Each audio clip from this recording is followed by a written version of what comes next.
Changing a starter on a 2011 F250 6.7 diesel.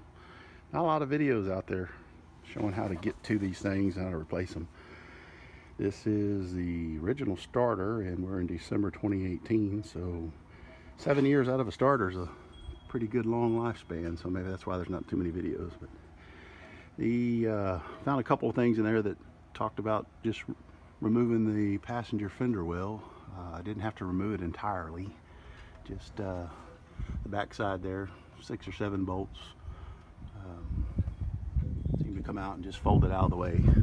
There are 3 bolts hold your starter on. The 2 top ones are the short ones, and then the one that you get from the rear of the motor is actually longer because it goes through the bell housing. Very easy to get out. Didn't give a whole lot of trouble. Used a 13mm wrench and a 13mm socket on the longer one. So disconnected the power wires. There's 2 of them. One uses, I believe, was a 15mm, and the other was a 12. And those came out pretty easy. Got those out of the way. So okay, back with a different angle.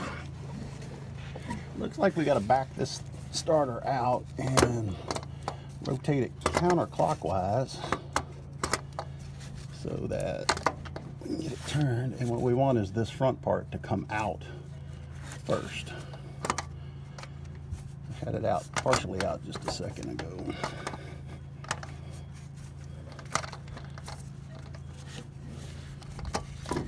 And there it goes.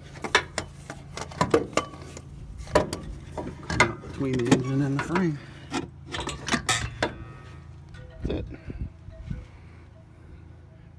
Install in reverse order. Alright, here is the factory 2011 starter for a F250 6.7 diesel. Circuits time, about 160,000 miles on that. In the last 5 days I've had it fail, not want to start, not turn over or anything.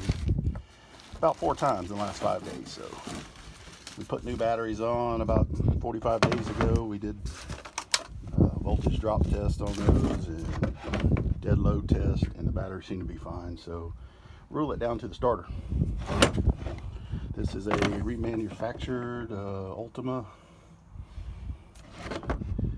150, I'm gonna say $160. Not too bad. Yeah, kind of look at the teeth on the used one. Got some decent wear, but not worn out.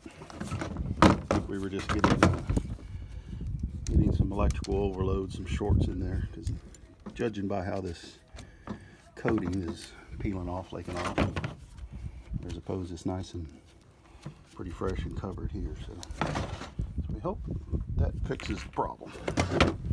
Teeth on the new one, shiny and bright, ready to get busy. So, okay, we're back on the 2011 F250 6.7 diesel starter replacement. See the new remanufactured starters installed. Did have to go backwards, following the steps as we took them out in reverse. The back of the starter has to go in first, and the solenoid there on top with the red label's got to be kind of rotated downward, and then the back installed, and then the front where the actual gears on the starter are at, that gets inserted into the block last. And then rotate the starter back up, line the holes, and install the bolts, factory bolts. Those are 13mm. The 2 on top are short, and the one in the bottom goes through the block. It's the longer one. They're all 3 13mm wrenches. And reinstall the power cables. On this particular remanufactured starter, that main nut there that holds the main power line on, that was a 15mm wrench on the factory, but this one, the reinstall had to require a 16mm wrench. And that's about it. We cranked it up 2 or 3 times already. Seems to be fine. Try to start it with a remote control.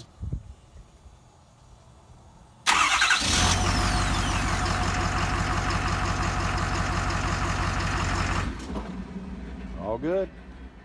Hopefully our intermittent starting problem is now resolved. We'll go ahead and fold this fender well back in there, line it back up, reinsert the bolts, and put the wheel back on and be good to go. That's it. Actually took about an hour and 45, hour and 50 minutes.